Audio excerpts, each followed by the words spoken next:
Alright, welcome to VCTV. Alright. Raekwon Johnson. Appreciate it. Glad to be here for sure. Appreciate the time and appreciate you stopping by. We're going to just start it off with simple. Where you from? Norfolk, Virginia. Straight from the heart of Norview. So I've been here all my life. That's pretty much it. Born and raised? Yeah, born and raised, Norfolk, Virginia. Alright. How old are you? 25. 25. Yeah, 25, man. Halfway to 30. yeah. I'm closer to the end than the beginning, so it is what it is. Nah, you ain't hit your stride yet. You still climbing up. Yeah. I'm still in my prime. Still getting there. Exactly. You just getting your feet wet for real. Yeah. You graduated college when? 2018. So 3 years ago, I graduated college. May 2018. Okay. Yeah. So what do you do for a living right now? Right now, I currently teach. I'm a teacher and I'm an athletic director at Norview Middle School, and then I coach. In my free time. So that's pretty much it for real right now. Okay, we're gonna go back a little bit though. Okay. All right. So, when do you first remember getting into basketball or being interested in the sport? Probably about 4 or 5 years old. My first love was actually football. And I remember my granddad, he used to take me out to Lakewood. That's when rec league was like a big thing. He'd take me out to Lakewood on Saturdays, and I'd be out there watching the kids play flag football or whatever. And right. You played for the Saints, right? I actually played for the Old Mount Corruptors first. Okay. So I played with the Corruptors, I played flag, and then I ended up playing with the Norfolk Saints for Pop Warner. Okay. So, but I guess I say about 4 or 5 years old. That's when I kind of fell in love with sports, and it's been sports ever since. So is basketball your favorite sport, or is football your favorite sport? Nah, basketball is my favorite sport, but football is my first love, though. So, but basketball, hands down, is my favorite sport. So which one you better at? That's a good question. Right. I probably would say football, just because of me playing quarterback for so long and playing cornerback. In my younger years, I kind of was able to just read the defense, read the offense is a little better, but I don't know. Football to me is a little less. I'm not gonna say skill. It's more so a toughness game. But if you got skill, it kind of puts you over the hump. That's what I would say. I be telling folks the same thing. I'm like, basketball, you gotta know how to dribble. Yeah. You gotta have some type of IQ. You gotta be able to shoot. You gotta play both sides. Football, if you're an athlete and you can run, jump, and you're athletic, you pretty much gonna do. You gonna do well. Pretty much. You're gonna do well. You can't just walk out. But then again, at the same time, football, that's that contact. Football is a lot of contact. Contact. That's the only thing. Techniques. Yeah, it's a lot more technique. But I guess, yeah, that's a good question. I don't know, man. I guess I get a slight edge to football, even though I haven't played football in so long. Right. But I think I probably would be better in football. But football helped me on the court as far as toughness, as far as like getting to the rack, taking those bumps and bruises. And I'm only but so big, so you gotta, make sure you able to withstand those hits. So I guess that's what kind of helped me as far as basketball standpoint. So right. I don't know. I would probably say football, but a lot of people would probably say I'm better in basketball. So at what point did you consciously decide, okay, I'm gonna take basketball more seriously than football? If that was even a conscious decision. Yeah, actually, my freshman year, I played JV football, so I ended up getting hurt, and that was it for me. That was it. Yeah, that was it. I ended up pulling my hip flexor, and I got a concussion. Like, it was a bad year. And after that, even though I still love football, basketball was kind of like, man, this what. I guess my love as I got older grew more for basketball than it did for football. I used to just hate getting hit, and I never, in my younger years, I always played quarterback. I never had a line for real, and after a while, you keep taking hits. Yeah, you like, man, I'm done with this. You know what they say? They say football created the most basketball players. I believe so. Yeah. I 100% agree with that. So. That contact, getting hit, like, nah, it's not for everybody. Yeah. Not for me, I'll tell you that much. Nah, I feel you. It ain't for me neither. But my freshman year, that's when I made the switch to say, yo, I'm just put all my effort into basketball, and that was it. Right. Do you think tackle football is a safe sport for kids to play? Yeah, if they're taught the proper techniques as far as how to protect yourself from a hit and how to properly hit. Okay. So if they're taught at the grassroots level of how to properly play the game correctly, I believe it's definitely a safe sport. I mean, you have the equipment to keep them as safe as possible, and right. with the way technology and equipment is growing, it's constantly getting better, you know what I'm saying, to make the game safer. But I believe now it's more so of just getting back to the basics and teaching the fundamental aspects. So if they can do that, then I definitely believe it's a safer sport. Okay, but with the growing, CTE causes, the long-term effects that it's showing from, getting hit in the head all the time, you think it's worth it? For the love of the sport? Yeah, it just depends on if you love it. I think that's what kind of trumps everything. If you really love the sport, I think you'll do whatever you need to do. If you had it. If I had like a son. Yeah, if you had a kid, he was like, I want to play football. Oh, me, I'm gonna put him in the sport if that's what he want to do. But as a parent, I'm gonna make sure he's doing everything properly right to withstand the brutalness of the sport. To make sure, like I said, he's safe. That's the most important thing. Right. As well as just putting him with the right coaches, not just teaching him, we got to win. Is about, I feel like at that level is more so just teaching fundamentals and the winning to come later.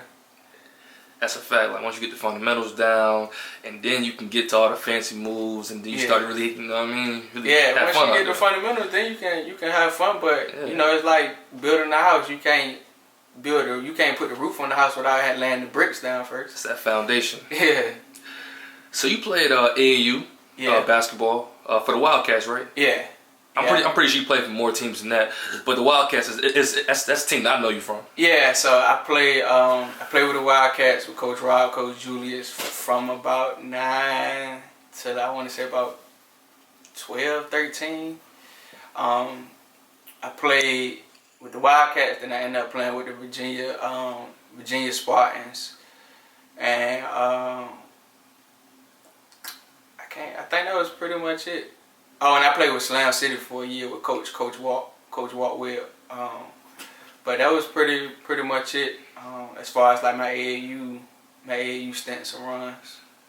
Okay, what was your experience like in the AAU circuit? Traveling from state to state, tournaments, Boo Williams. What was your overall experience?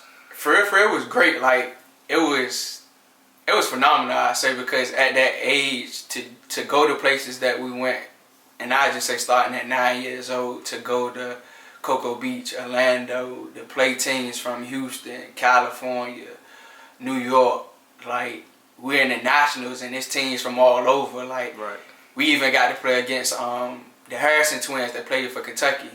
They played for the Houston Defenders. So just to be around those guys and to play against them at a high level was it was a phenomenal experience. And as far as travel, like, most of us was from either Norfolk, Virginia Beach, so, this is all we know. So to get out and go to, like I said, Charlotte, Cocoa Beach, Disney World, and we just doing something that we love to do. Just hooping. Yeah, we just hooping, you know what I'm saying? We just young kids, we just hooping. So it was just a great experience, and basketball has put me in areas and rooms that I thought I'd never be in with some people that I thought I'd never be in. So, that's also a great experience as well too. And shoot, man, I love to be back out there now. And the way the exposure for the kids now that's playing AAU it's so crazy. Like, you mixtapes, highlight tapes, man. You got recruiting services.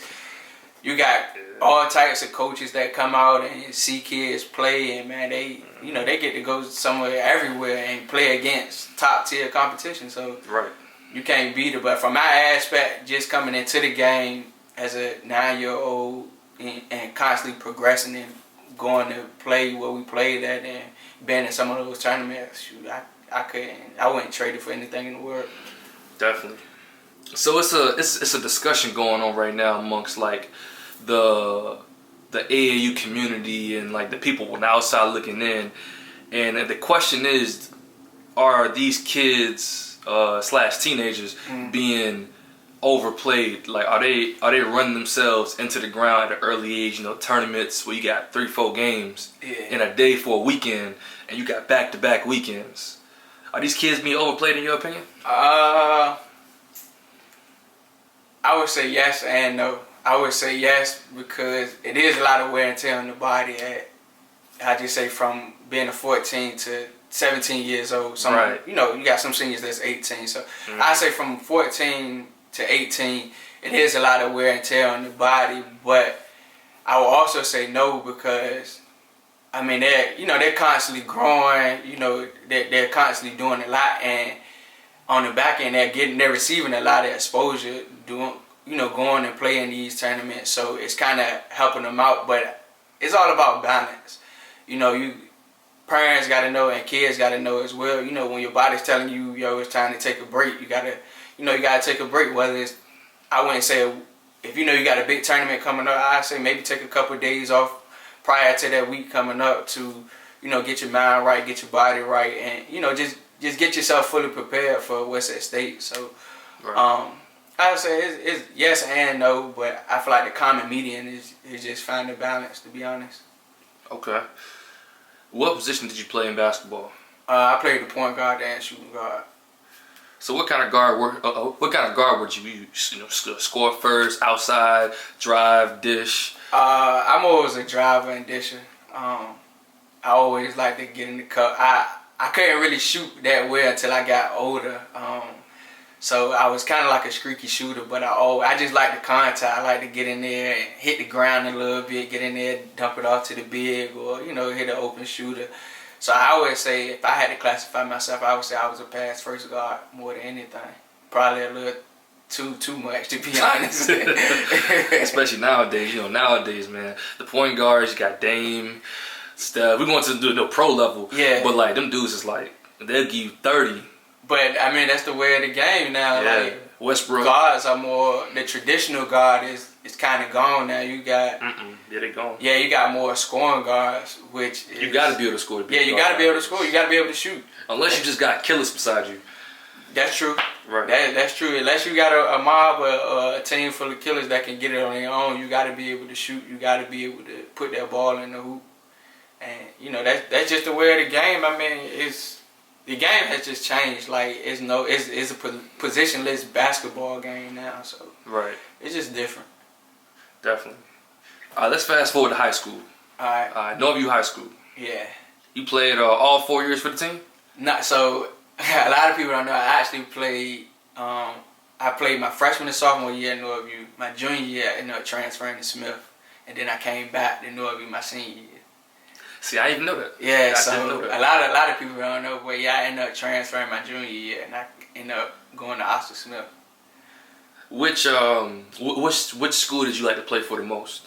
Oh, Norview. That's a no-brainer. Yeah, that's what I was thinking. Yeah, that's a no-brainer. That's home. Home is always where the heart is. So, and then the Eastern District is just tough. Like it's unmatched. It's by far probably the best district in the state of Virginia, night in, night out.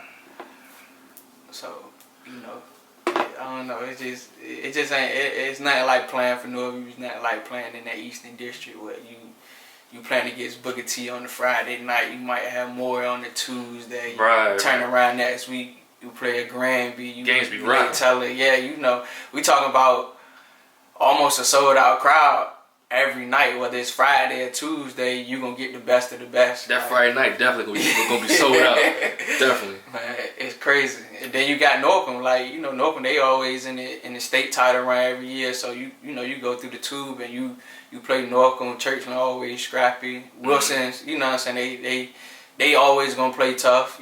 But. It's just nothing like it. It's like the old Big East. Right. So, it ain't nothing like it. Who was y'all rivals? Booker T for sure. Yeah, them games at the Booker Dome going crazy. Ain't that like playing at the Booker Dome? If you can survive in there, you can survive anywhere. Definitely. But Booker T for sure. More always been a rival for us, and I would say Norcom. It always been a battle with them as well. But I mean, for you can name any school in the Eastern District, and you know what I'm saying, it's a rival. But I would definitely say those top three right there for sure. Okay. How was it playing for Jonathan Wilson? It was. I wouldn't say it was tough. He just I've heard some things. Yeah, he just expect nothing but the best from you. You know, he an old school coach. You know, you can get rowdy, get in your face, he gonna yell, you know, he gonna scream. And I mean, I played with him, you know, through the Wildcats. You know, he came in, chimed in, so I kind of was accustomed to his style of coaching a little better than others. But at the same time, it still was a learning curve that I had to go through. So you gotta, I would say playing under Jonathan, you just gotta be ready. You gotta be mentally ready, you know, because he expects nothing but greatness. And if you can't put forth that effort on the floor or in practice, then you know you can't be mad with the results. But I mean, Great coach. He's probably by far one of the best I ever played for. I'm talking about like works 24/7, knows the game in and out, best skill developer. Like I got nothing but the utmost respect. You know what I'm saying? And to be honest, he's part of the reason why I do a lot of the stuff that I do today. So you know you gotta. You know, so he just expected greatness, you know what I'm saying? And that's pretty much it in a nutshell. But he definitely knows. When it comes to X's and O's, Coach John knows his stuff. Okay, we went through high school. Mm-hmm. Did you have an opportunity to play college ball? I actually did. I have signed, well I didn't sign, but I had a contract. So when you go to college and, you know, most people get scholarships or whatever, coaches give you a contract. I didn't get a contract, like, man, it was a crazy process, and basically when I graduated high school, I had a little bit of interest, but it wasn't nothing major. Like I ain't had no scholarship offers or anything like that. But I ended up going to ODU. So like while I was at ODU, I was still working out and all that. So I ended up, you know, emailing a couple coaches, trying to get a couple workouts, and the coach from the school called King University is a D2 out in Bristol, Tennessee. Right. They ended up inviting me to a workout. I went out there, drove. Man, that jank was an 8-hour drive. Sheesh. Drove 8 hours. Went out there and worked out.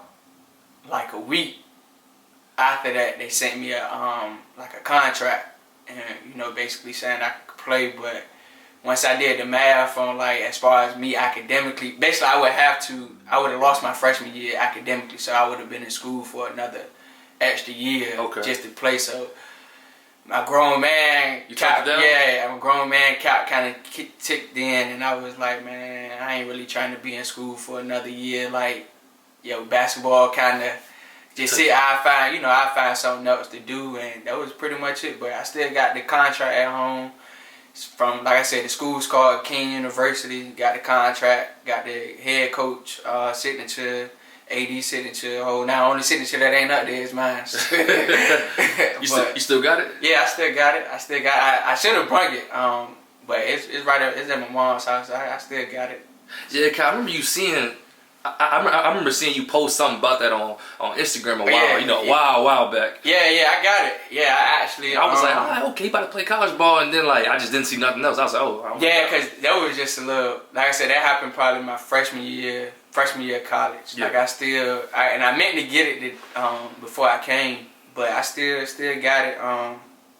But like I said, a lot of people didn't know. You know what I'm saying? I'm not really one to say, you know what I'm saying, like, yeah, I had all these offers and this, that, and the third. Now I'm gonna keep it real. I ain't had no offers. You know what I'm saying? Like, I had to really go through that process and figure everything out, like what to say to coaches, how to sell yourself, and you know, I put myself in a position, had the opportunity, but when it all came down to it, I guess God just had other plans. So it was just more so like, man, you know, hooping is cool, but you can, you know what I'm saying, it's time to figure out how you gonna make some money once you graduate college, or what you want to do, or you know what's the next chapter in your life. You know, basketball is not over as far as overall, but more so from a player standpoint. It's kind of time to close that chapter and let's focus on something else. I want to get into that a little bit because, I know a lot of, kids like leaving high school, they want to play college ball. That's their dream. Yeah. So what went into that decision? Of course you said grown man cap, but that's a big decision to turn down a contract, for a sport you love. Yeah. And you had to think, okay, I need to take care of my responsibilities, and it's time to close that chapter. Like, how did you get to that decision ultimately? Basically, so it started in high school, and Coach Jay and Coach Foster, basically, like, they used to always prep us when we played, like, the ball their favorite words was the ball gonna go flat one day. Not more so to discourage us to not, try to go play college ball, but it's gonna be a time in your life when you as a man gotta make a decision and say, yo, I gave basketball all I could. What am I gonna do now and still continue to be great? And they always practice. So even though as a young teen, you hear your coaches and it's like, man, coach is talking, but the seed was already planted in the back of my head. So right. when it was time to make that decision, and not only my coaches, but talking to my parents, it more so was like, are you really willing to go back and do your whole freshman year all over academically just for the sake of playing basketball? And it was like, yo, as much as I love the game, I just put too much work in for a whole year. Right. And spent a lot of money because ODU is not cheap, you know what I'm saying? So I just spent a whole lot of money putting this year in, almost a year and a half, just to go back and basically do it all over again just for the sake of playing basketball. So it was more so, that kind of was the deciding factor, just talking to my parents, talking to Coach Jay, Coach Foster again, and to really, ideally just came down to just talking to myself and just being real with myself. That's first and foremost. As long as you can be real with yourself and say, yo, I'm cool with whatever decision is being made, and you can live with that's it. And that's what it ultimately came down to me, just sitting back saying, am I cool with giving basketball, or am I cool with taking a year, basically redoing a whole nother year academically? And when it all came down to it, it was more so, look, man, you ain't going to the league. So, I ain't no need to, I ain't going to say not chase your dream because that's what you love to do, but I just took it more so as I know what it takes to get there because, right. I know what I should have did different and I know what I shouldn't have did. So now I got a story to tell to somebody else that's coming after me. So that's pretty much it. In a nutshell, it just came down to just talking to the people that was important and just making the right decision. And now that I look back on it, I don't have no regrets. Respectable. So what made you choose Old Dominion as your school? Like, did you have any other not options? Well, options. Well, did you have any other plans besides ODU? Nah. Well, I did, but I looked at Norfolk State. I checked Norfolk State out. I was like, man, I could go to Norfolk State, but it was like, I felt like I've been going to Norfolk State all my life, like, to be honest, you know what I'm saying? And that's no diss to Norfolk State, but... I feel you.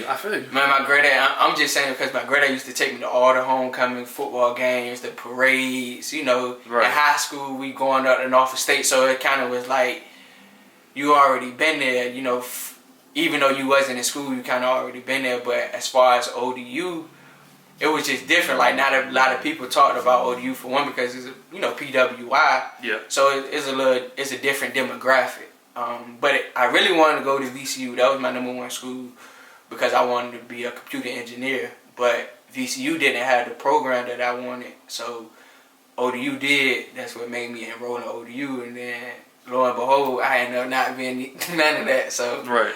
It is what it is. But that's what ultimately brought me to ODU.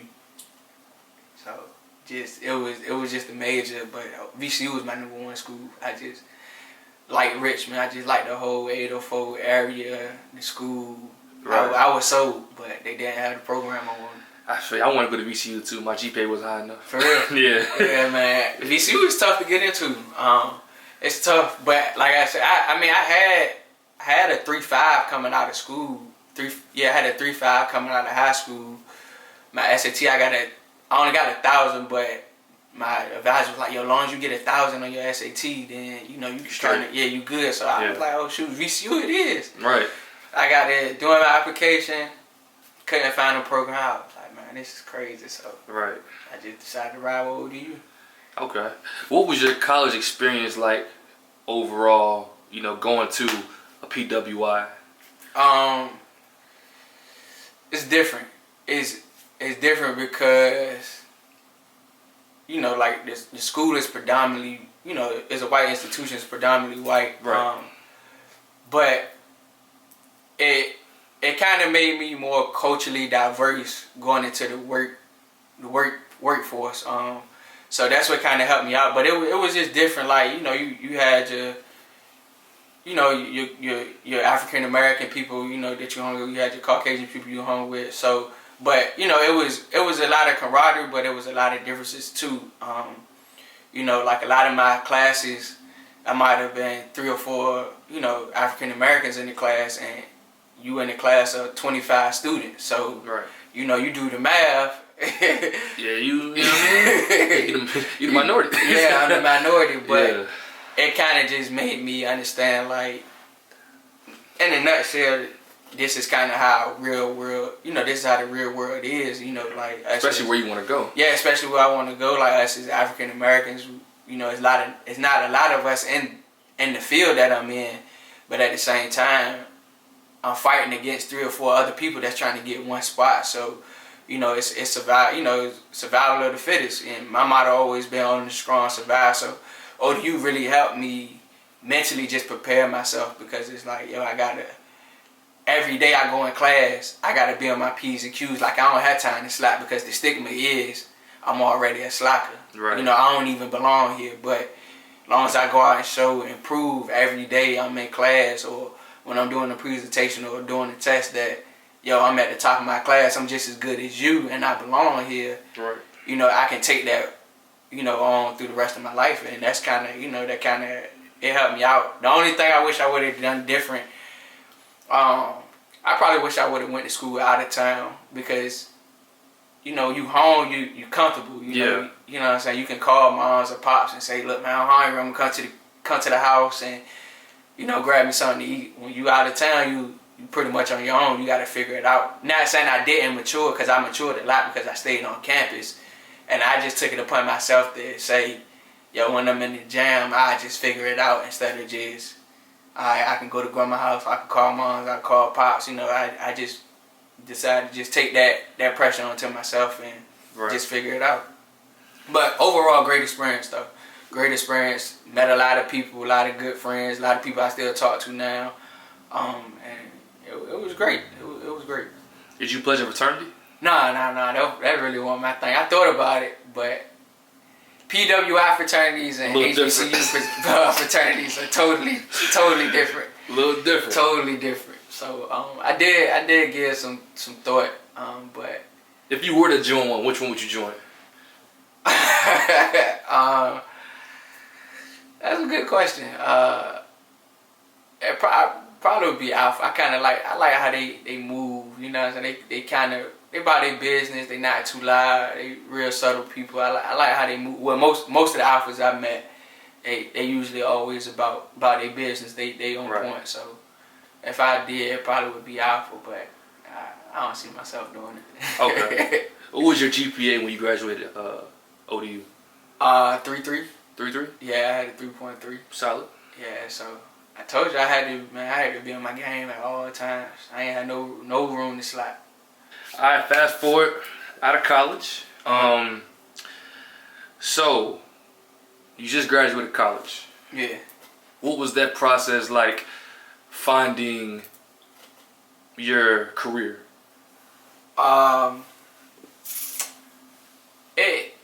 It wasn't hard, but it definitely, it was some bumps and bruises in the road.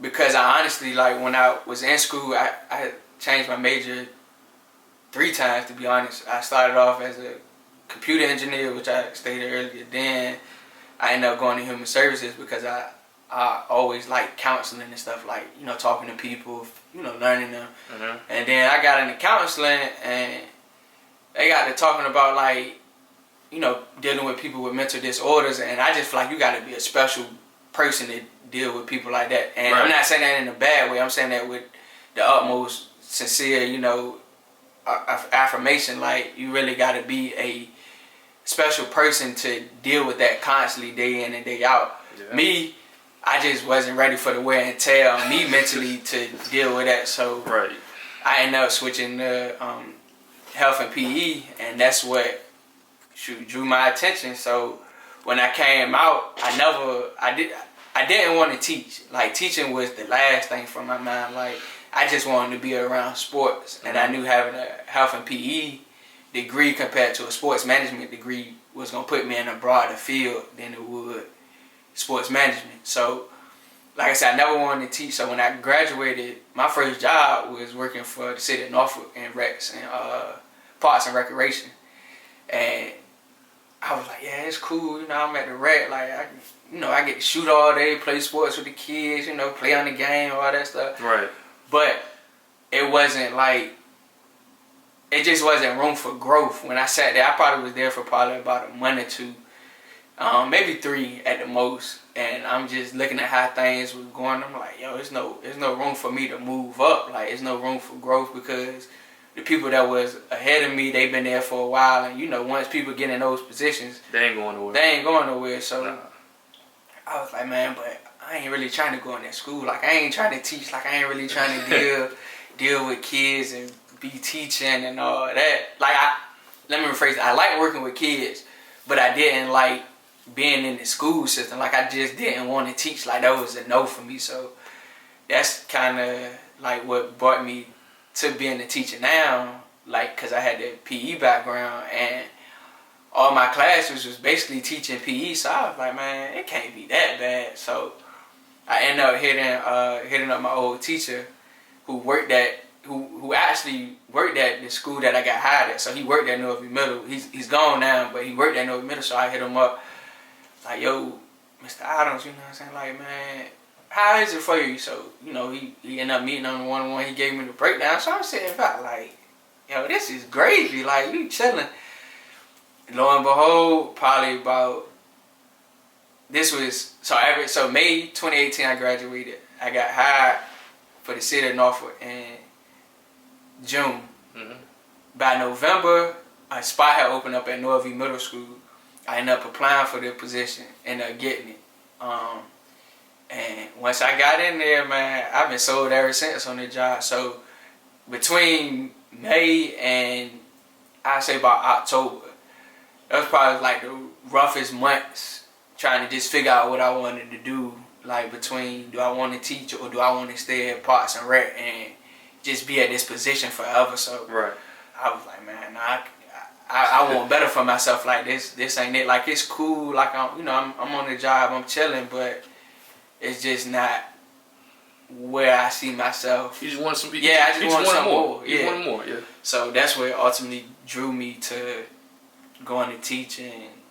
Shoot, ever since I've been teaching, ever since I got in that school system, the sky's been the limit. And it used to be funny because my girls used to be like, man, like, how you want to coach but you don't want to teach? Like, how you want to do this but you don't want to do that? And I used to be like, man, I figure it out. And then they finally just resonated. Like, yeah, that don't make sense. Like, most coaches usually work in the school system. So I was like, in order for me to become a coach, I got to do what I don't want to do, really, to get to where I want to go. And like I said, it probably been the best decision I made because of the impact I get to make on the kids and the impact, you know what I'm saying, they tell me I made on their lives. And, you know, you've been in the health and PE. Mm-hmm. You do a little bit of teaching, but for the most part, you kind of just sitting there having real life conversations with these kids. You know what I'm saying? You just kicking it. And shoot, that was it for me. That's all I needed to see.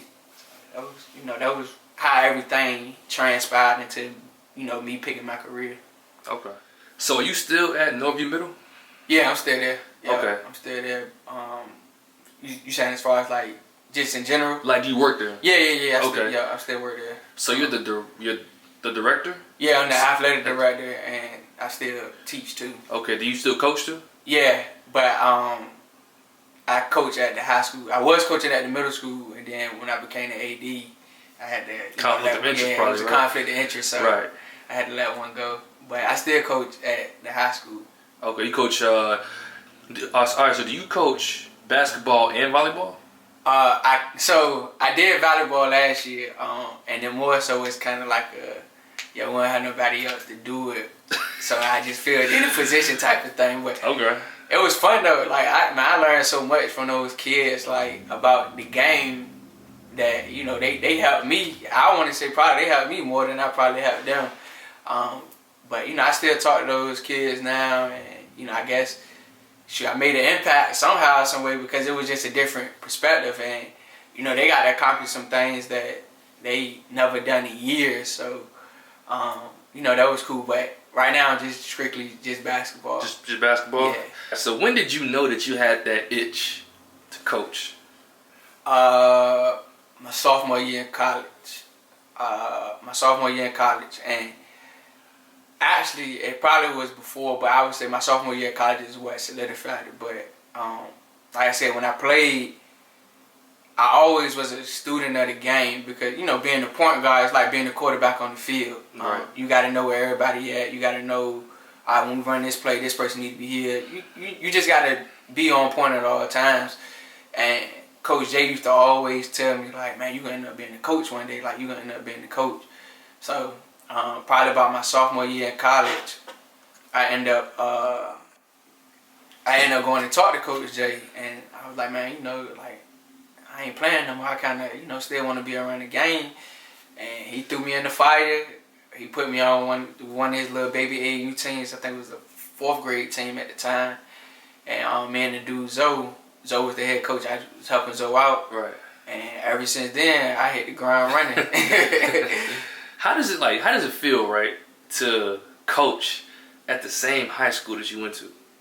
Oh man, it's great, man. Like it's great. Like the feeling is unreal. Like walking through the same hallways. Yeah, because it's like it's just I be geeked up every time walking at school just because it's like, man, I remember how it was when I was in here, like how it was to be a ball player, just to walk through the hallways, and you got administrators, they want to talk to you, teachers want to ask how you doing, you didn't have a good game and all that, and counselors, and then, you always got your, the girls that want to talk to you and all that stuff, and then it's like, to see these boys go through the same thing that I went through now, and it's like, yo, y'all doing it. We did our thing, but y'all on a whole nother level, like, and it's just crazy, like, to just give back, like, and that's probably the most important thing, to give back to the young boys, what I learned, not only through basketball, but just as a man, like, yo, I can help steer them in the right direction, with the same people that kind of help guide me. And shoot, now that, Coach Foster, he was the assistant coach, he's the head coach now. And it's just crazy for us to, build that chemistry too, because it's like, yo, he was, I was a player under him, and now we both coaching, and my right hand man, Rashawn, he's on the staff with us too, and he played. So it's just like, it's just all Norview on the bench, man. It's just crazy. So it's like, it's no better staff to coach than to have 2 kids that came through the system, that played, and the coach that was right there, under Coach Jay, now leading, his own platoon, and we in his position now. So it's like, it come full circle. It came full circle. It's all about the brotherhood. Exactly. What is the most challenging thing about coaching high school boys? Politics, and social media. Those are one and the same. Like they tied for the number 1 spot. Break those down for me. So as far as politics, and they kind of intertwine with each other. As far as politics, like, man, you may have a kid who's not as hyped, but he may be just as skilled as somebody that is as, quote unquote hyped up to be this person or that person. So, politics play into a lot of into playing in a lot of stuff. And then as far as social media, man, you got kids that come into high school who are at middle school getting so much publicity and so much recognition due to mixtapes and highlight tapes. So their head is way out here when you can't really tell them nothing. And then when you actually give them the real and you just try to break them down and let them know, like, look, I understand you good, but when you get to high school, it's a whole different ball game. These kids are stronger, they bigger, they quicker. So you kind of gotta start at the bottom again and work your way up. Like, a lot of kids don't want to hear that. So that's why I say the politics of putting these kids on the pedestal along with social media is basically it makes our job as high school coaches harder because now you got the threat of, oh, all right, well, this, now is the coach don't like me, so I'm going to transfer. And it's not really that, okay, we don't, it's not that we don't like kids. I like the kid, but it's just, we got to break you down and show you the real, like, yeah, you good, but you can be great if you do X, Y, and Z. And a lot of kids don't want to hear that as well as parents. So that's what makes the job hard as a high school coach. But, you got to take the good with the bad. Right. Well, let's get to the good. What's the most rewarding aspect about being a high school basketball coach? Oh, by far just seeing these kids, whether they go on to college and play ball or just go to college and get degrees or just graduate and become outstanding citizens and, become great men, young men that's growing into men. That's by far the most rewarding thing you can ask for as a coach. Like, to say that, all right, man, this kid listened to what I had to say, like, they may not have heard me all the time, but, I at least got through to them a little bit, and they're trying to figure it out the right way instead of going out here doing something crazy. So that's the most rewarding. Everybody's not going to go on and play college ball, and I'm a witness to that. And, everybody ain't going to go out here and be CEOs and Fortune 500, running Fortune 500 companies. But if you can steer a young man into a direction of being a positive citizen and being a positive role model to somebody after them, that's the best reward you can ask for as a coach. Okay, so I don't want you to give away like the whole master plan of what you got planned for the future. Okay. But is coaching something that you see yourself doing long term and on a higher level? High school's great. Yeah. High school's great, but there's different levels that you can move up as far as coaching. Like, do you plan on doing that? Yeah, that's one of my plans. That's one of my goals. Yeah. Okay, you ain't gotta go too much into that. Yeah, we'll leave it at that. We'll leave it at that. Who are some of your coaching mentors / idols, for a lack of a better word, that you look up to and that you can physically call on the phone and be like, hey, I need some coaching advice? Well, Coach J, Coach Foster. Those are one or two. Let me see. I mean, really. Oh, Coach CJ from Norfolk State. He I got his number. It's nothing to get in contact with him. He's pretty good guy. Levi Wall. He coached at Booker T. He was our JV coach at Norview about a year or two ago. So me and him, real good peoples. That's kind of pretty much it.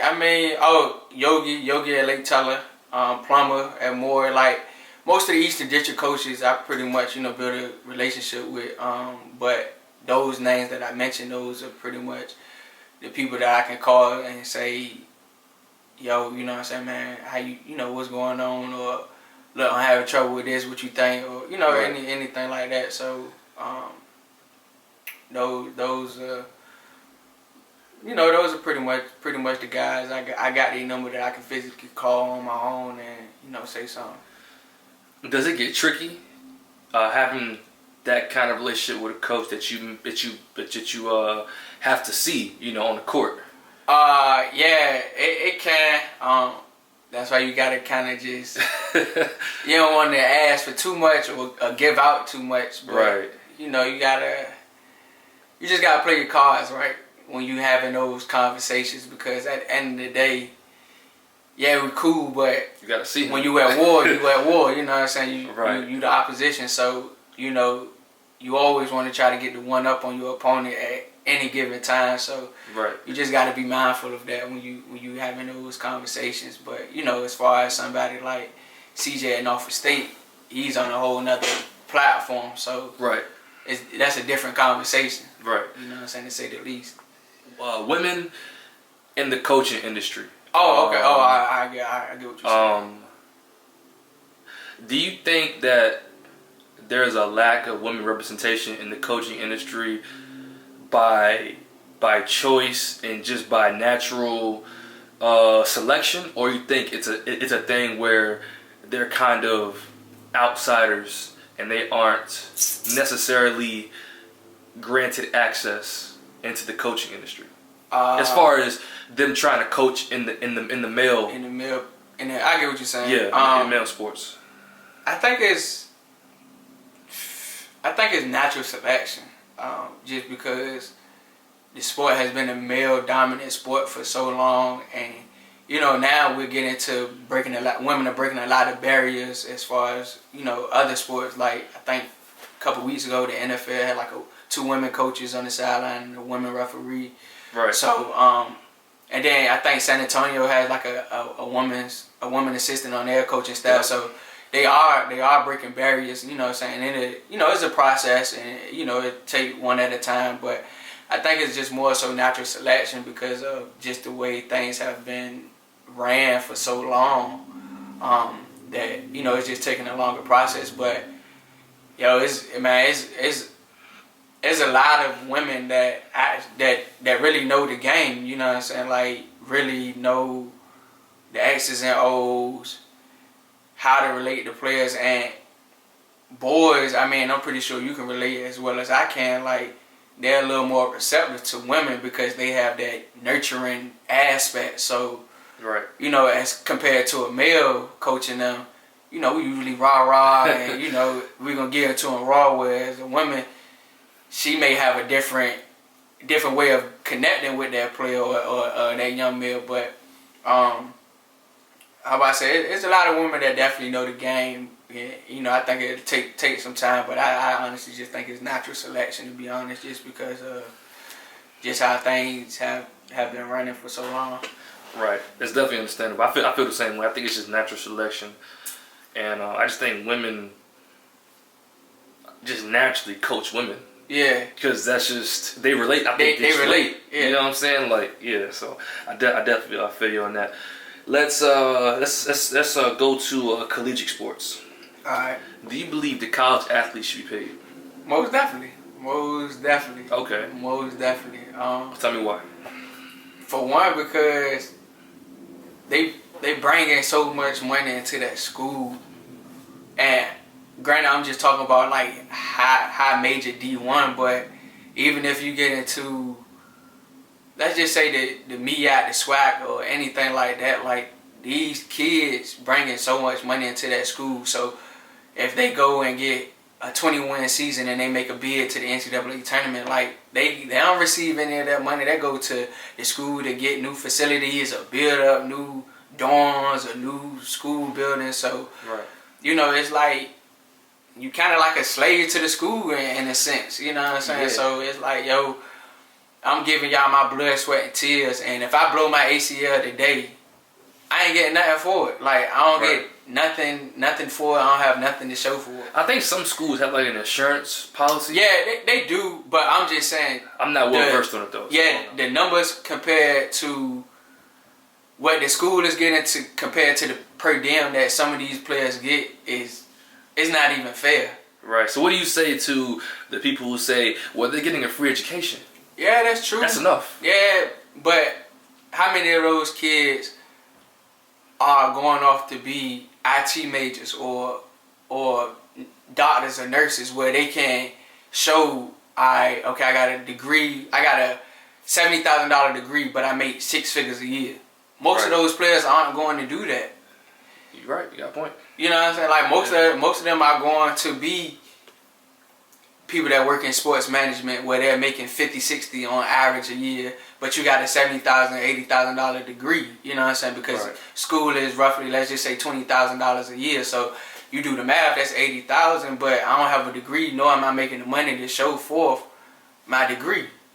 Shoot, I know, you know, hands on personally, my right hand man. You know what I'm saying? Not saying that Central owes him anything or anything like that. I'm not saying that, but I'm just saying I know hands on from the conversations we had, him being a Division I athlete, and you know, like, dang man, we on the road, and yeah, we getting the per diem, but shoot, we still kind of struggling in a sense. And you know, you see it on ESPN all the time with college players, like, man, yeah, you know, we bringing in 75,000, 80,000 fans into the football stadium or the basketball arena, and we eating oohs and noodles. You know what I'm saying? Man, you got ticket sales, you got TV deals, you got merch, you got jerseys. The coaches getting paid. You know, it's like they get endorsements, they get bonuses. Like I said, every time, you know, depending on how the contract is, let's just say in their contract they got, every year we get 20 wins, you get a bonus. Right. Every time you go to the postseason, you get a bonus. Every time you win the championship, you get a bonus. So if you do all 3 or 4 of those things in 1 year, you done made, let's just say, an extra 45,000 on top of what you already made as a coach. You know what I'm saying? From salary. So by all means, I definitely think, you know, college players should get paid. That's a no-brainer. Do you agree with the NBA's rules that prohibits somebody coming straight out of high school into the league? And I'm gonna tell you the rules exactly. Okay. It says athletes now have to wait 1 full year after they graduate high school and be at least 19 years of age before entering the league.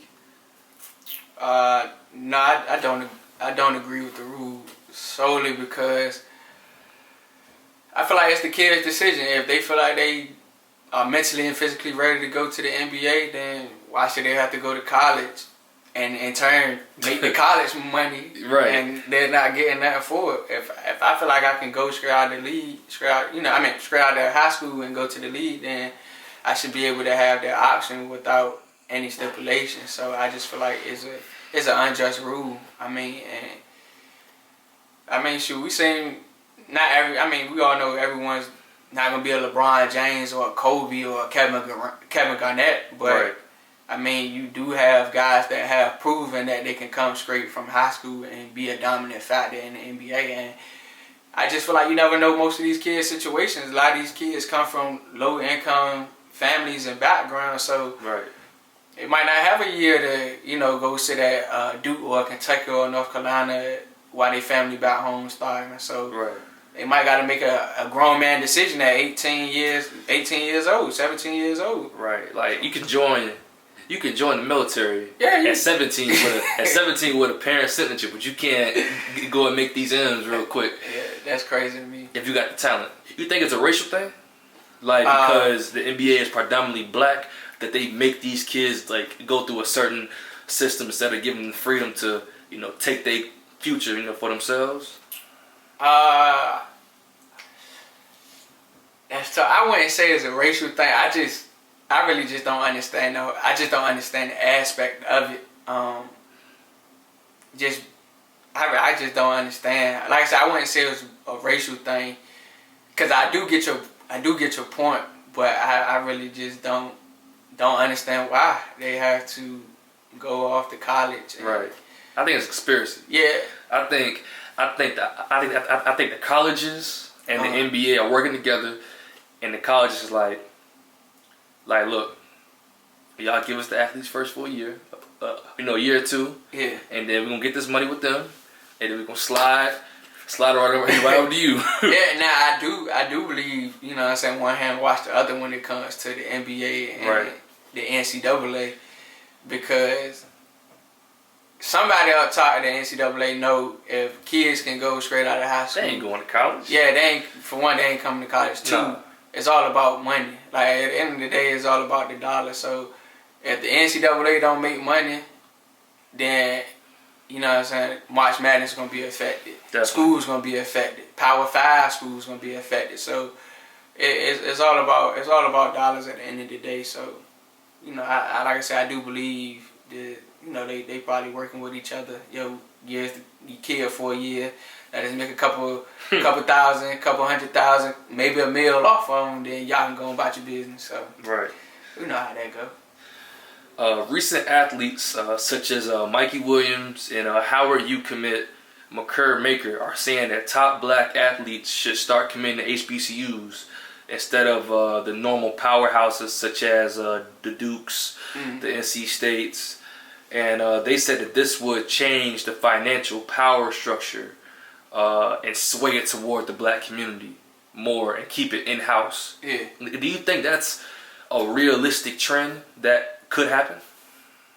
If I do believe so, if everybody's on board, but that's the thing, you gotta have everybody on board. Like it can't be just a 1 year deal. It's because a lot of people are. We just follow the trend, or people follow the trend, should I say? So it's like, all right, one man goes. So all right, this year it's hot to go to a HBCU. If I'm a 5-star commit, but next year it's like, man, I seen how McCoy and them did. It ain't work out too good for them, so I'm gonna just go back to Duke. Or I'm gonna go back to Kentucky. So you gotta be fully committed. If this what everybody say, yo, this the new trend. We gonna start this the new ways. We ain't going to the Power 5 schools. We gonna go to the HBCUs, and we gonna put money back into the black community, back into the black schools. It has to be a commitment, not just a trend. Right. So if it's not gonna be a commitment, then I don't see it happening. I don't see it working out too good. I was, I'm growing up. I'm watching college sports. Yeah. I'm like, yo, why the top athletes? They go to the same School. 5-6 schools every year. Like, how come Kentucky get the biggest, like Kentucky and Duke get the biggest stars every year? Like, how come, like, to me, it's not the schools, it's the players. Yeah, it's not the school. It's the name. It's the name. The name. You know what I'm saying? Like, it's just like, it's like with clothing. Like, we might have on identical shirts. Mm-hmm. Mine might be from Old Navy, yours might be from Gucci, let's just say. But it's the same identical shirt. Right. It might be a white t-shirt, yours might just have Gucci on it, mine might just say Old Navy, but the fact that yours is Gucci, right, everybody's gonna go get that Gucci t-shirt. So it's like, yo, it's not the school, but the fact that the name on the school, because it's cool to be from, I went to Duke, or, I was a part of the Kentucky Big Blue Nation. You know what I'm saying? It's the whole aura about going to that school that sells the players that I think. Right. Because like you said, it's not school. I don't really think most of these athletes are going because of, Duke is such a prestigious academic school, or, they have I'm just throwing stuff out. They have the top lawyer program in the nation or on the East Coast. I don't think it's that. It's just, you play for Duke, you're going to the league. Yeah, you're going to the league. Right. You play for Kentucky, you going to the league. So it's like those schools have already built a strong pipeline from college to the NBA. So it's like, why wouldn't I do it? That's got to change, man, because we really, we make these schools, man. We got to change that, in my opinion. Definitely. I feel you.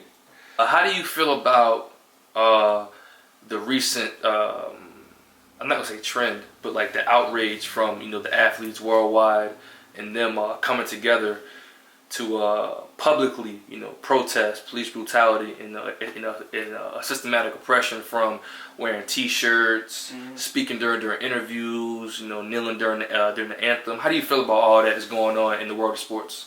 I feel like it's a good sign, because they are role models whether they want to be or not, and they have a voice that a lot of people don't have. So if you're on national TV voicing your opinion about the unjust that's going on in the world, it draws more ears to the topic at hand and what's going on in the real world. So I agree with everything they're doing. I think they should keep doing it and do more, because they have a voice. They can reach the masses that everybody can't. So right. And it just shows that they don't put themselves on a pedestal than the next person or anybody else. Even though these guys are NFL and NBA stars or soccer players or whatever the case may be, and they make millions of dollars and they're held to a higher standard, it shows that they are still connected. They're still connected with what's going on in the real world, and they don't carry themselves above what's happening. So I agree with everything they're doing. I haven't been to a high school basketball game in a while. Okay. Do you guys do the national anthem before? Yeah, we do. So have you given any thought to if your kids say, "Hey, coach, I'm not standing for the anthem," or if they want to do something to show that they with the cause too? Have you given that any thought?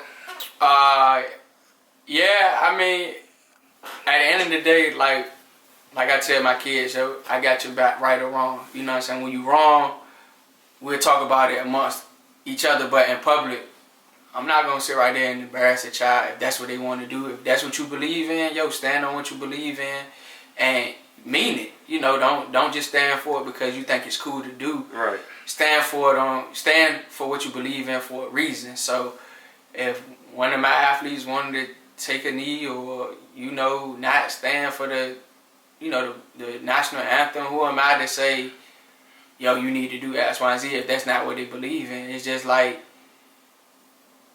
it's, what I'm saying? It's just like, I would be contradicting myself as a coach to say, yo, I got your back through thick and thin, and then when it get thin and the heat is on, and I'm not standing with my players. So right. If that's what they want to do, yo, we all entitled to our own opinion. We all got a freedom of speech. We all got a freedom to express ourselves as we would like. If that's what you believe in, coach got your back 100%. Respect. Speak on some of the things that you've been doing in the community, because I've seen vaguely, just on social media, some of the programs you have, some of the basketball camps you have going on. But I don't want to misspeak on what you got going on. So, oh, no, you good. So, tell the people what you got going on in the community and whatnot. So right now, like a year ago, I had started my camps, my basketball camps called Higher Learning Skill Development. But the name is Higher Learning, and basically, we come in, we train kids from ages 5 to 12. 5 to 12, 5 to 13, somewhere around the area. Usually about that 14-year-old mark. They usually in high school, they should be with those, their high school coaches working. But my sole purpose of taking that age group is because being a middle school coach and a high school coach, kids are lacking so much fundamentally that we need to get back to the essence of learning how to triple threat, learning how to ball fake, learning how to step through, learning how to throw a two-hand chest pass and a two-hand bounce pass. So that was my whole goal when I created this higher learning basketball thing. And it's not only me, it's my partner, Raekwon Madison. We in this thing together. And I don't want to give out too much, but what we trying to do is not only just make it basketball, but we want to turn it into like a mentoring service as well, and not just for athletes, but for all kids. But from an athlete standpoint, we do get athletes. We both got both ends of the spectrum. He went on to play D1 ball, so he can share his light on that. I know what it feels like to not go on and play college ball, but to still be something, So right. We kind of want to get into that, and then as far as just the non-athletes, just steering these kids, boys and girls, to make right decisions, and let's not wait until it's too late to start making those decisions. Let's build on that foundation. Let's make those decisions early than compared to making those decisions late. So that's basically what I got going on right now as far as outside of school and what I'm trying to get into and what I've started in my community. So due to Corona, things kind of been on the hold as far as the basketball skill development and all that stuff. So we just been in the background, just try to just brainstorm and just get our thoughts together on, once everything clear, how we're gonna move forward. So, that's pretty much what we got going on. And just be on the lookout for more. For sure. Well, I definitely commend you for that, man, because it's a lot of potential, and it's a lot of great kids, man. It's out here. They just, I think, just lack a little direction. Yeah, and a little guidance. That's definitely for sure. Like I said, I deal with a lot of males more so than I do with females, but males for sure, man, and definitely young African black males. They lack a lot of direction. Like a lot of these kids are coming from single parent homes, and most of the time it's just the mother in the house, and they may have another sibling that that makes the situation rougher than what it needs to be. But they just lack a lot of direction. And one thing I've learned over the years, just coaching and just teaching kids, is that once, it always start off rocky because they usually come with a shield on because they're in the defensive mode. But once they understand that, you giving them the real and it's coming from a genuine place and that you care for them, they'll open up. They'll run through a brick wall for you. But it's not about that. But it's just more so a matter of they just need somebody to show that they care, like that they still are a child, they still exist, and it's okay to mess up, but let's make this thing right. It's okay to fail. It's okay to not get everything right, but I got somebody that's gonna help me figure it out. I got somebody that actually genuinely want to see me do good. Like, man, I done had so many kids in that school just during their lunch period come down to the office and just want to talk, like just talk, whether it's about the game, their hobbies, anything. Like, they just want to eat and just talk because they don't have anybody that actually sits down and just listen to them. Or, what I'm saying, even like, Mr. Johnson, man, I don't know how to do this homework problem. Like, can you help me with my homework? And it might be something simple, but it's just the fact that, all right, man, shoot, Mr. Johnson willing to help me out, so I can trust him. Right. And that's my number one thing I tell all my kids, even that I teach and the kids I coach. Our relationship is built off trust. All relationships are built off trust. If you can't trust me and I can't trust you, then we don't have anything. But as long as we got that trust factor there, at the end of the day, whatever you need, I got you. Right. That's pretty much it. So, we just trying to get that going again. But it's definitely you hit the nail on the head, man. It's a lot of kids definitely need direction more than just a little direction, man. Direction and just to show that you care. That's it. All right, let's get to some fun topics real quick. Fun topics. All right. So, you throwing a dinner party. Okay. You got 5 invitations to anybody in the world right now. Okay. Who would you invite to that dinner party and why?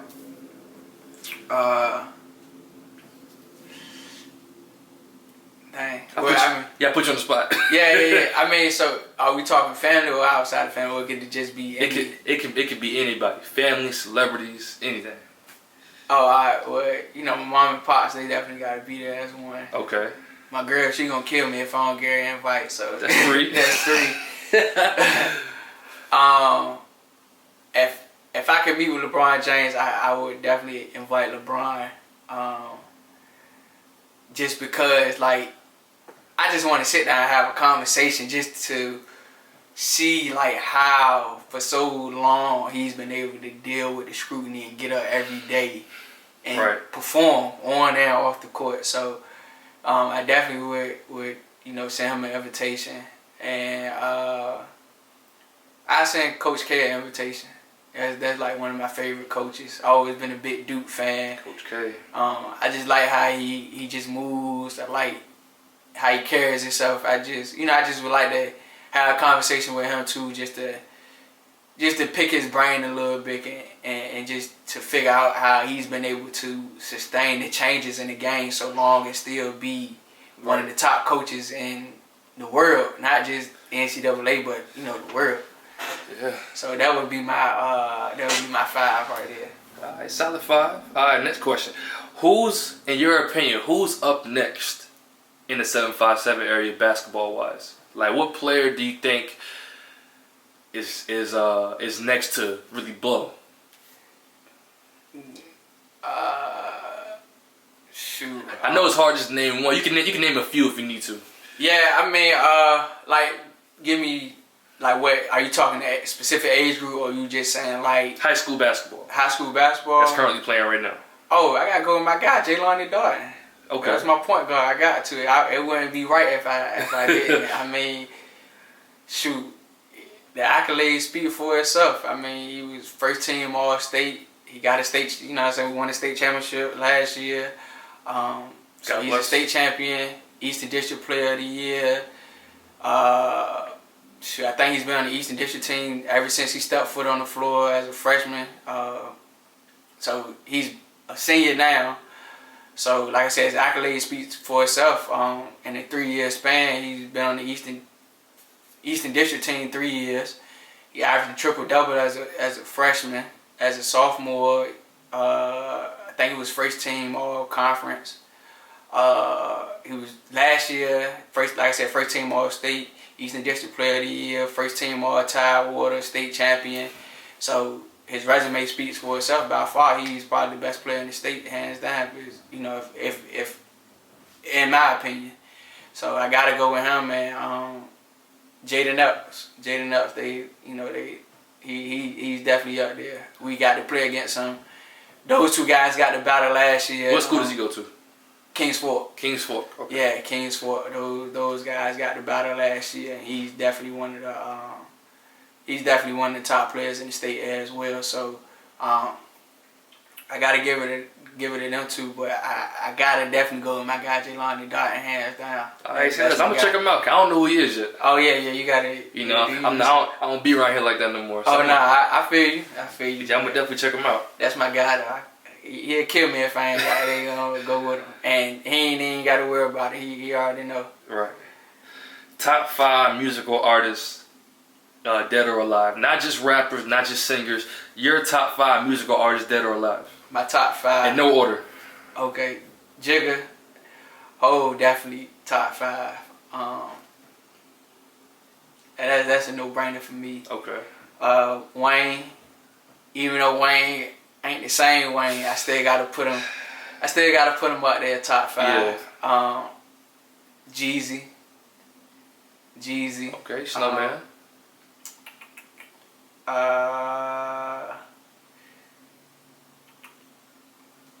I feel like the last two. What I say, Wayne, Jigga, Jeezy. Let me think. Oh, Tupac would definitely be one. Okay. Tupac would definitely be one. My pops, he'd kill me if I ain't put Tupac out there. You go all rappers.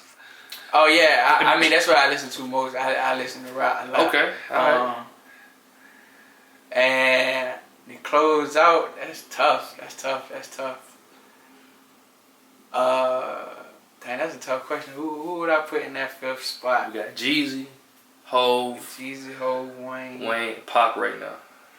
Actually, I would put Dave East in there. Dave East? Yeah, for the new school, I'll put Dave East. That's the first time I've heard that. Tell you that. For real? It's my top 5, yeah, for sure. Dave can spit though. Yeah, East can spit. He can spit. I don't know why he's not connecting. Like, yeah, you gotta like East kind of. It was honestly my 5th between Nas and East, but yeah. I just went new school for a little bit. But East is kind of like he's under Nas's umbrella because he signed to Mass Appeal, but right.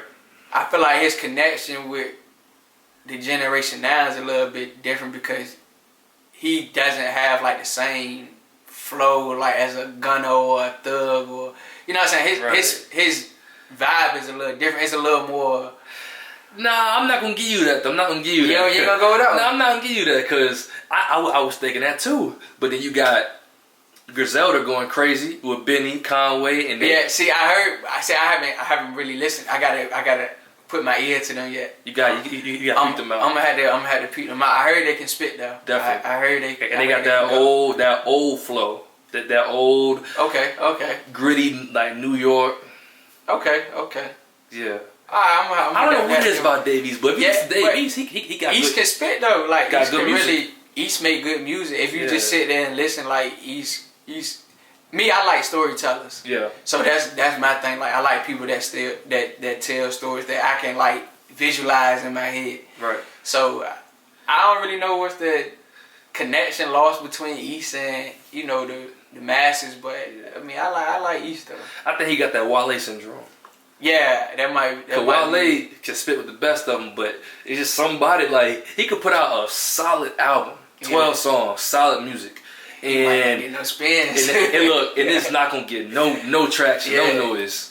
Yeah, I guess the people who know just know. Yeah, I like Ross too though. Speaking of that whole MGM, I was playing Ross when you came in. I forgot how I miss Ross. Like, actually take East out. We could put Ross in. I'm about to say Ross in my top 5. We could put Ross in the top 5. I don't even know what I was tripping about. Yeah, you can take East out. We could put Ross in there. That's that luxury right there. Yeah, that's that big boy music right there. Yes, sir. Yes, sir. All right, so that's your top 5. I said dead or alive. So is that list going to be different from your top 5 right now? Like, oh yeah, top 5 top 5 right now that's in my rotation. Gunna is definitely in my rotation.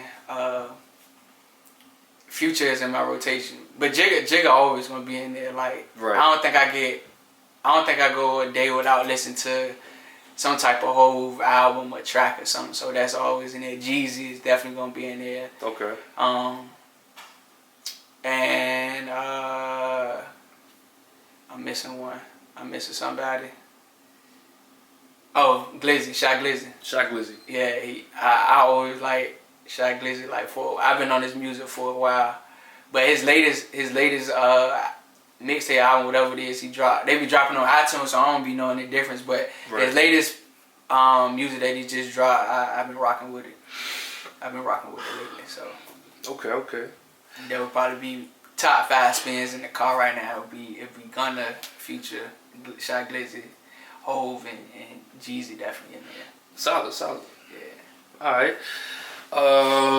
Have you been following the NBA Finals? Most definitely. For sure. I don't know why I asked you that. I asked you that just because it's a question on my paper. Yeah, most definitely. So, with the recent... I thought it was going to be over last night. Me too. But with the recent, with Jimmy Butler, Duncan Robinson going crazy, it's going 6 now. Yeah, definitely. At the most.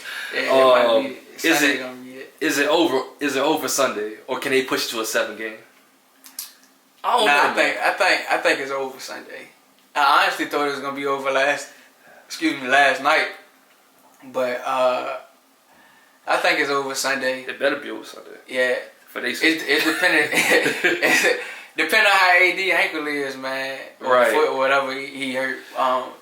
If he can come back, if he's healthy, I think it's over Sunday. I just feel like like I said, I was really sold on the game being over last night just because I feel like the whole narrative of how everything was built up, the Mamba jerseys. It was cinematic. Yeah, it was cinematic. You know what I'm saying? Brian, we went for about 40 last night.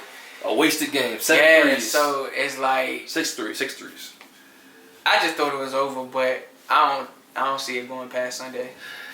I hope not. But I have grown a lot of respect for the Miami Heat. Jimmy Butler has been doing this thing. Those young guys, Duncan Robinson, Hero, Bam, even Kendrick Nunn. Those guys they've been hooping. And Dragic got hurt too. Yeah, so and he was their leading scorer in the playoffs. So that's tough for your leading scorer to go down, and definitely, and he's nowhere near the consideration as a Jimmy Butler. Right. When you talking about just conversation or basketball, but that's tough for those guys to pick up the slack. And I gotta get a lot there as a coach for your leading scorer to go down and for you all to still keep rolling. That speaks volumes to what he's doing too. Definitely. So. Yeah, man, but I think it's over Sunday though. I think it's over. Yeah, we're gonna see. Yeah, it's gonna be. If it go to a game 7, whew.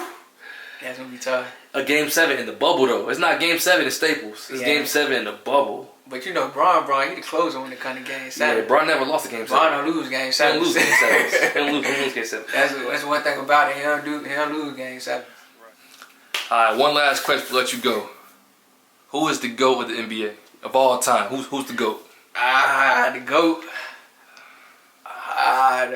That's tough, but I would have to say the GOAT. As much as I love Jordan, like I like Jordan. I would have to say it's LeBron. Get the powder out. Get the powder out. I would have to say it's LeBron. I mean, the things LeBron has done in his prime, and like I said, not only just in the NBA, but the amount and the body of work from 16 years old to now is unmatched. It's unheard of. Definitely. Like, to come in the league as an 18-year-old and constantly perform night in and night out when people are preying on your downfall is unheard of. Not saying Jordan wasn't, like, the things Jordan did, he changed the dynamic of the game, which both of them did. Mm-hmm. And I feel like Jordan kind of get the edge because he was the first to do it, and he came at a time where nobody was going in the air, switching hands, laying the ball up, or dunking, or doing the things he was doing.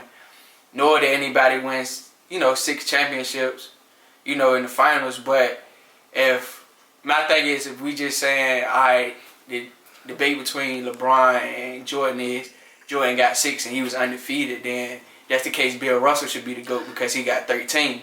He got the most, so we can't throw that into consideration. LeBron is top 2 or 3 in every statistical category there is.